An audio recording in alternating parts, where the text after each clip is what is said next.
అందరికీ నమస్తే అండి. వెల్కమ్ టు కుబేరా జ్యువెలర్స్ అండి. ఇవి వచ్చి మనకి 4 బ్యాంగిల్స్ వచ్చి 4 గ్రామ్స్ పడుతుందండి. ఇవి షీట్ బ్యాంగిల్స్ అంటారండి. 4 బ్యాంగిల్స్ వచ్చి 4 గ్రామ్స్ అండి. ఇవి డైలీ వాడచ్చండి ఐటమ్స్. 4 బ్యాంగిల్స్ వచ్చి 4 గ్రామ్స్ అండి. ఇదేంటంటే లోపల కాపర్ వస్తుంది, పైన వచ్చి గోల్డ్ షీట్ వస్తుందండి. డైలీ వాడచ్చు మనకి. ఇవే కాకుండా ఇంకా ఎన్నో మోడల్స్ మన దగ్గర ఉంటాయండి.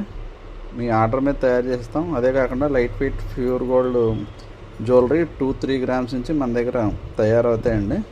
ఇవి వచ్చి ఓన్లీ 4 గ్రామ్స్ బ్యాంగిల్స్ అండి. డైలీ వాడచ్చు. మన బ్యాంగిల్స్ అయితే ఇలా ఉంటాయి, సేమ్ గోల్డ్ లాగా ఉంటాయండి. మన షాప్ వచ్చి గోల్డ్ మార్కెట్ సెంటర్, పట్నాల చిట్టి సెంటర్ అండి. మెయిన్ రోడ్ కార్నర్ పైన మేడ మీద అండి. కుబేరా జ్యువెలర్స్ అండి. ఎవరికైనా కావాలంటే ఈ మోడల్ చూడండి. ఇంకా మన షాప్కి వచ్చి చూస్తే ఇంకా ఎన్నో మోడల్స్ మన దగ్గర దొరుకుతాయండి. లేదంటే మీకు ఆర్డర్ మీద మేము చేసిస్తామండి. Thank you.